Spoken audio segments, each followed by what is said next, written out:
game, 'cause see the boxing voice. SportsCenter.com, live here with Tom Loeffler, the one and only. Tom, you're here, Madison Square Garden, pretty good turnout. How are you feeling? Gennady seems to be confident, seems to be taking his part in all this fairly easy. It's becoming kind of routine for him now. His English is a lot better. How are you as a promoter just watching this all unfold? Well, Gennady's confident only because he understands the work that he does, in the gym with able to be prepared. Dominic Wade is the mandated challenger. They're always 100% prepared regardless of who's in the ring with them, which style they bring to the ring. And Dominic's a young, hungry, undefeated fighter that he'll be prepared for. His English has gotten a lot better, and we're just excited with the fan reaction. Bringing him back to LA after he sold out MSG. Now he's at the Forum. We've sold over 7,000 tickets in the first week, less than the first week, and so we're excited about April 23, and we think we'll have another sellout in LA. Now, obviously, no disrespect to Dominic Wade, but speaking of those 7,000 tickets, when I walked in here, Gennady was upstairs. Wade was sitting in the couch over there all alone. Obviously, I know him. I'm a hardcore, so I went and started talking to him. All the media like, is that Dominic Wade? Is it hard to promote a fight? Well, obviously, it's not when 7,000 tickets sold already, but is it hard to promote a fight with a guy that's relatively unknown? I think the fans realize that we try to get the best opponents in the ring with Gennady.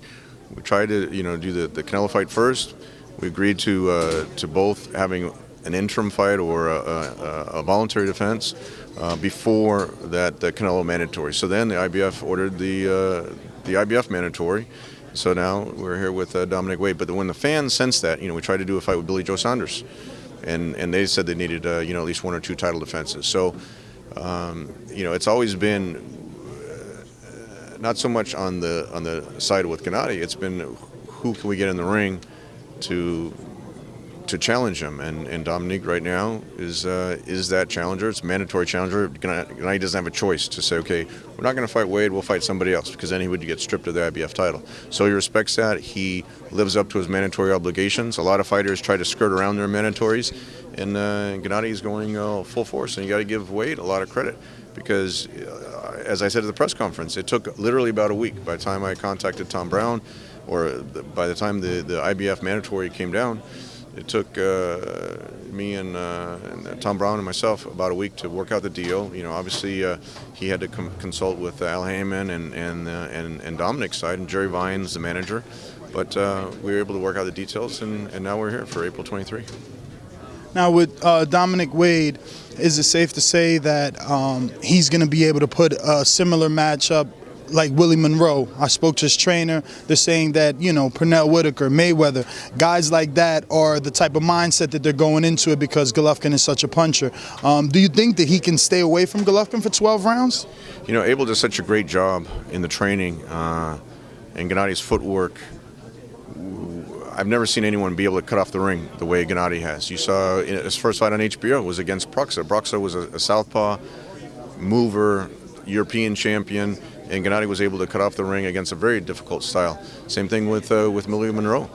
Willie Monroe is a great boxer. He was able to cut off the ring with him. So it really doesn't matter which style comes in the ring. Gennady adapts to that style, cuts off the ring, and then kind of breaks down his opponents from there.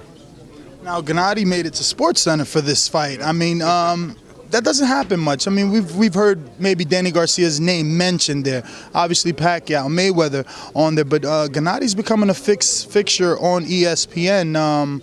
Just talk a little bit about that, his mainstream exposure that he's getting now. Oh, he's definitely crossing over to the mainstream. He's become a fan favorite for the boxing fans. But now people know who Triple G is. That's really what he's known by. And SportsCenter was happy to have him on there. And like you said, you don't really see fighters on SportsCenter unless they're in a big pay-per-view fight, something like that. But they understand Gennady's value, the interest in his career, and it was great to have him on.